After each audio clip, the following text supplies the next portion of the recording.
दोस्तों, अब तक पूरी दुनिया में स्पेस मिशन को लेकर नासा जैसी स्पेस एजेंसी का ही नाम गूंजता था, लेकिन पिछले कुछ सालों में इसरो ने इस कहानी को बदलना शुरू कर दिया। एक के बाद एक कामयाबी अपने नाम कर रही इसरो ने नासा को पीछे करना शुरू कर दिया है।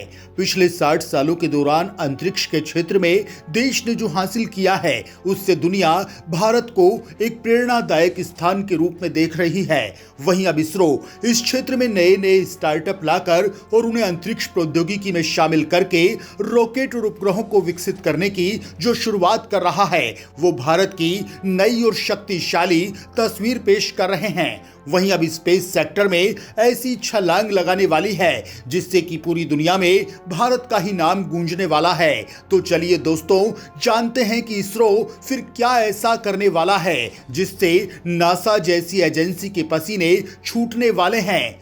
दोस्तों, आज जब भी स्पेस मिशन की बात होती है तो भारत का नाम जरूर आता है। भारतीय अंतरिक्ष अनुसंधान संगठन के अध्यक्ष एस सोमनाथ का कहना है कि पूरी दुनिया की नजरें भारत पर हैं। हर कोई ये जानना चाहता है कि भारत क्या कर रहा है। वहीं स्टार्टअप इकोसिस्टम के साथ ये देखना अद्भुत है कि भारत में विशेष रूप से अंतरिक्ष के क्षेत्र में क्या हो रहा है। एस सोमनाथ का कहना है कि हम हमेशा दूसरों पर भरोसा करते थे, हमें कभी दूसरे देशों की कामयाबी पर शक नहीं हुआ, लेकिन दूसरों ने कभी भी भारत पर विश्वास नहीं किया। उन्हें भारत पर यह भरोसा ही नहीं था कि हम भी कुछ कर सकते हैं। इसरो अध्यक्ष ने कहा कि इस देश में खुद रॉकेट और उपग्रह बनाया जाता है और उपग्रहों को कक्षा में भी स्थापित किया है। उन्होंने कहा कि वर्तमान में हमारे पास 50 से ज्यादा उपग्रह हैं जिस पर हम काम कर रहे हैं।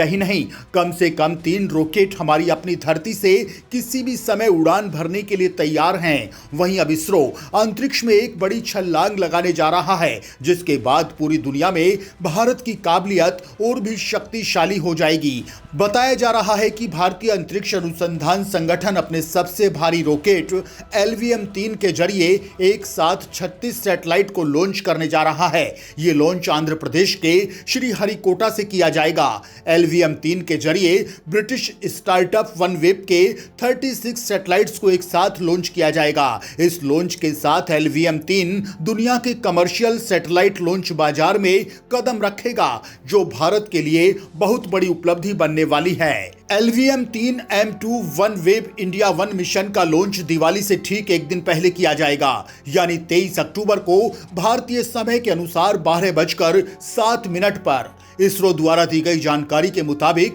अंतरिक्ष विभाग और अंतरिक्ष एजेंसी की कमर्शियल ब्रांच के तहत काम करने वाले सार्वजनिक क्षेत्र में केंद्रीय उद्यम यानी CPSE new space India limited ने ब्रिटेन स्थित नेटवर्क एक्सेस एसोसिएट्स के साथ 2 लॉन्च सेवा अनुबंधों पर साइन किए थे। इन अनुबंधों के तहत LVM-3 रॉकेट के जरिए वनवेब के निचली कक्षा के ब्रॉडबैंड संचार सैटेलाइट का प्रक्षेपण किया जाना था। इसरो ने कहा कि ये मांग के आधार पर NSIL के जरिए पहला LVM-3 समर्पित कमर्शियल प्रक्षेपण है। दोस्तों, आपको बता दें कि LVM-3 को पहले GSLV Mk3 के नाम से जाना जाता था। LVM-3 3 चरणों वाला लॉन्च वाहन है, जिसमें 2 ठोस मोटर स्ट्रैप ऑन, एक तरल प्रणोदक चरण और एक क्रायोजेनिक चरण शामिल है। ये रॉकेट 4 टन भार वर्ग के सैटेलाइट को जियोसिंक्रोनस ट्रांसफर ऑर्बिट यानी GTO में प्रक्षेपित करने में सक्षम है। इसके साथ ही जब से केंद्र में मोदी सरकार आई है, तब से ही वो इसी कोशिश में लगी हुई है कि भारत तेजी से बढ़ती स्पेस इंडस्ट्री का फायदा उठाए और अपनी पूरी क्षमता के साथ काम करे। PM मोदी ने पिछले साल इंडियन स्पेस एसोसिएशन का शुभारंभ किया। इस मौके पर PM मोदी ने कहा था कि देश को इनोवेशन सेंटर बनाने के लिए सरकार पूरी तरह से कोशिश कर रही है और इसके लिए प्राइवेट सेक्टर का योगदान बेहद अहम है। दोस्तों, पहले स्पेस सेक्टर का मतलब होता था सरकार, लेकिन हमने इस माइंडसेट को बदला और फिर इस सेक्टर में इनोवेशन के लिए सरकार, स्टार्टअप, आपस में सहयोग और स्पेस का मंत्र दिया। आज इसरो की फैसिलिटी को प्राइवेट सेक्टर के लिए खोल दिया गया, जिससे स्पेस मिशन की सफलता और भी बढ़ गई है। साथ ही आज देश में गरीबों के घरों, सड़कों और दूसरे इंफ्रास्ट्रक्चर प्रोजेक्ट में सैटेलाइट से ट्रैकिंग हो या नाविक टेक्नोलॉजी, गवर्नेंस को पारदर्शी बनाने में यह बहुत मददगार साबित हो रही है। मोदी सरकार इस बात को अच्छे से समझती है कि स्पेस सेक्टर के विकास से आम लोगों की जिंदगी में तेजी से बदलाव लाए जा सकते हैं। बेहतर मैपिंग, इमेजिंग और कनेक्टिविटी की सुविधा से किसानों और मछुआरों को मौसम की बेहतर जानकारी मिल सकती है, सामानों की शिपमेंट और डिलीवरी में तेजी आ सकती है, पर्यावरण की बेहतर सुरक्षा हो सकती है। साथ ही आपदा की पहले से जानकारी मिलने से लाखों लोगों की जिंदगी को खतरे में पड़ने से बचाया जा सकता है। अब सरकार ने national space promotion and authorisation centre के गठन का फैसला किया है। आत्मनिर्भर भारत अभियान को गति देने के लिए इसमें निजी क्षेत्र को मंजूरी दी गई है। इससे उद्योग जगत न केवल अंतरिक्ष व्यवस्था में भागीदारी निभाएगा बल्कि हमारी स्पेस टेक्नोलॉजी को भी नई ऊर्जा मिलेगी। दोस्तों, भारतीय स्पेस प्रोग्राम को नई ताकत देते हुए मोदी सरकार ने साल 2022 तक 3 भारतीयों को अंतरिक्ष में भेजने के लिए 10,000 करोड़ रुपए के गगनयान मिशन को मंजूरी दी है। इस गगनयान प्रोजेक्ट के सफल होने पर भारत इंसान को अंतरिक्ष में भेजने वाला चौथा देश बन जाएगा। गगनयान के तहत 3 लोग कम से कम 7 दिन तक अंतरिक्ष में रहेंगे। गगनयान के लिए GSLV Mk3 का इस्तेमाल किया जाएगा। इसरो ने मानव रहित अंतरिक्ष विमान के लिए आवश्यक प्रौद्योगिकी संपन्न क्रू एस्केप सिस्टम का परीक्षण भी कर लिया है। दोस्तों, प्रधानमंत्री नरेंद्र मोदी की अगुवाई में भारत ने अंतरिक्ष में एक कामयाब उड़ान भरी है। अगर यहां उनकी बात करें तो भारतीय अंतरिक्ष अनुसंधान संगठन ने दिसंबर साल 2019 में भारतीय उपग्रह रिसेट 2BR1 के साथ 4 देशों के 9 सैटेलाइट्स अंतरिक्ष में भेजे थे। ये प्रक्षेपण PSLV C-48 रॉकेट के जरिए आंध्र प्रदेश स्थित श्रीहरिकोटा से किया गया। Reset 2BR1 radar imaging earth observation satellite है। इसकी खासियत यह है कि यह बादलों और अंधेरे में भी साफ तस्वीरें ले सकता है। यह 35 सेंटीमीटर की दूरी पर स्थित 2 चीजों की अलग अलग और साफ पहचान कर सकता है। यह उपग्रह सीमा की सुरक्षा के लिहाज से बेहद खास है। इसके पहले 27 नवंबर 2019 को PSLV C-47 के जरिए कार्टोसैट 3 और अमेरिका के 13 नैनो सैटेलाइट एक साथ अंतरिक्ष में भेजे गए।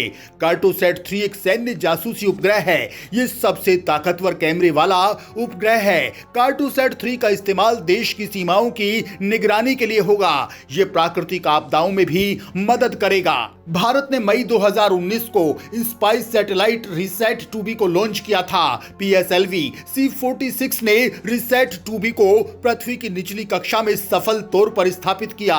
यह सैटेलाइट खुफिया निगरानी, कृषि, वन और आपदा प्रबंधन के क्षेत्र में काम आएगा। इसके जरिए अंतरिक्ष से जमीन पर 3 फीट की ऊंचाई तक की बेहतरीन तस्वीरें ली जा सकती हैं। इसके अलावा भारत अंतरिक्ष में लाइव सैटेलाइट को मार गिराने की क्षमता रखने वाला चौथा देश बन गया है। इससे पहले यह क्षमता अमेरिका, रूस और चीन के पास थी। तब प्रधानमंत्री मोदी ने कहा था कि भारत ने आज अपना नाम अंतरिक्ष महाशक्ति के नाम पर दर्ज करा दिया है। हमारे देश के वैज्ञानिकों ने अंतरिक्ष में 300 किलोमीटर दूर LEO में एक लाइव सैटेलाइट को मार गिराया, जो कि एक पूर्व निर्धारित लक्ष्य था। भारतीय अंतरिक्ष अनुसंधान संगठन ने फरवरी 2019 को फ्रेंच गयाना के अंतरिक्ष स्थल से 40वें संचार उपग्रह GSAT-31 का सफलतापूर्वक प्रक्षेपण किया। यह भारत का 40वां संचार उपग्रह है। इस तरह के 11 उपग्रह पहले से ही अंतरिक्ष में देश की संचार सेवाओं के लिए काम कर रहे हैं। इसरो ने 24 जनवरी 2019 को श्रीहरिकोटा से कलाम सैट और इमेजिंग उपग्रह माइक्रोसैट R को अंतरिक्ष में ले जाने वाले PSLV C-44 का सफल प्रक्षेपण किया। इसरो ने 19 दिसंबर 2018 को देश के 35वें संचार उपग्रह GSAT-7A श्रीहरिकोटा से सफलतापूर्वक लॉन्च किया। इसके साथ ही इसरो ने 14 नवंबर 2018 को अपने भारी रॉकेट GSLV Mk3 D2 की मदद से देश के सबसे उन्नत संचार उपग्रह GSAT-29 को कक्ष में स्थापित किया। यह उपग्रह पूर्वोत्तर और जम्मू कश्मीर के दूरस्थ इलाकों में इंटरनेट और अन्य संचार सुविधाएं मुहैया कराने में मददगार होगा।